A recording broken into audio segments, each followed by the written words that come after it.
Striker Irak, Aiman Hussein, diganjar kartu merah gara-gara selebrasi sedang makan saat melawan Yordania. Momen itu terjadi ketika kedua tim bentrok di babak 16 besar Piala Asia 2023. Yordania berhasil menang secara dramatis di menit-menit akhir dengan skor 2-3, mereka unggul lebih dulu jelang babak pertama berakhir berkat gol Yaizan Naimat di menit ke-45. Yazan kemudian merayakan gol tersebut dengan duduk sambil memperlihatkan gestur makan bersama rekan-rekannya. Lalu mantan rival timnas Indonesia di grup D ini, menyamakan kedudukan melalui gol saat Natik di menit 68, kemudian giliran Aiman Hussein yang mencatatkan namanya di papan skor. Dia melakukan selebrasi dengan emosional dengan berlari keluar lapangan, lalu dia masuk kembali dan duduk bersila sambil memamerkan gestur makan. Anehnya, wasit kali ini mengganjarnya dengan kartu kuning kedua. Aiman Hussein terpaksa meninggalkan lapangan lebih dulu.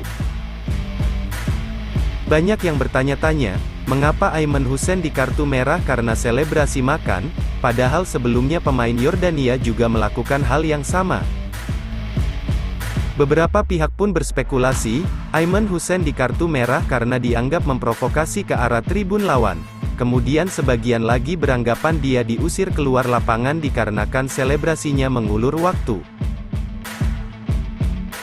Hingga kini belum diketahui apa penyebab pasti sang wasit memberikan kartu kuning kedua kepada Aiman Hussein, tetapi yang jelas kalah pemain membuat timnas Irak menjadi pincang.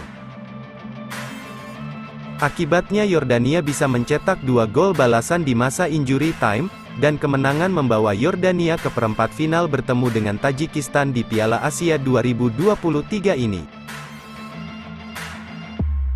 Sebanyak 11 pemain timnas Indonesia senior dipanggil Sintayong ke Piala Asia U23 2024. Jika Sintayong diizinkan memanggil pemain terbaiknya, peluang timnas Indonesia U23 lolos ke fase gugur Piala Asia U23 2024 sangat terbuka lebar. Setelah gugur di babak 16 besar Piala Asia 2023, ada sejumlah agenda besar yang dijalani oleh STY. Pada bulan Maret mendatang, timnas Indonesia senior akan menghadapi Vietnam di lanjutan kualifikasi Piala Dunia 2026 zona Asia.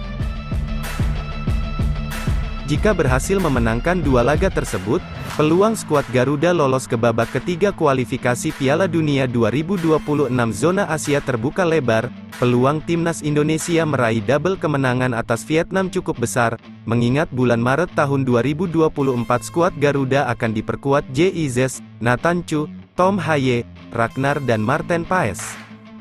Selanjutnya pada tanggal 15 April hingga tanggal 3 Mei tahun 2024, giliran timnas Indonesia U23 yang bermain di Piala Asia U23 di Qatar. Di ajang ini, timnas Indonesia U23 tergabung di grup A bersama tuan rumah Qatar, Australia dan Yordania. Selintas, grup ini masuk kategori grup neraka. Namun, peluang skuad Garuda U23 untuk lolos ke fase gugur atau perempat final Piala Asia U23 2024 sangat bisa, jika Sintayong dapat memanggil seluruh pemain terbaiknya, apalagi timnas Indonesia sekarang rata-rata diisi oleh pemain berusia sekitar 20 tahunan.